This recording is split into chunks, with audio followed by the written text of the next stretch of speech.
ইন্নাল হামদুলিল্লাহ ওয়াসসালাতু ওয়াসসালামু আলা মান লা নাবিয়্যা বা'দাহ। সম্মানিত দর্শক শ্রোতা,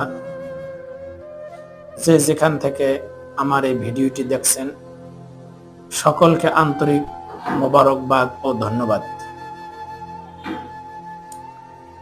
পৃথিবীতে আমরা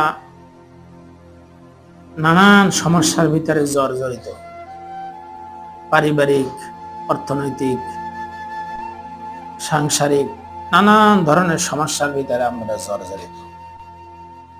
আর এই সমস্যা থেকে উত্তরণের জন্য আমাদেরকে কিছু আমল করতে হবে। 1 নম্বরে 5 ওয়াক্ত নামাজ জামাতের সহিত আদায় করতে হবে।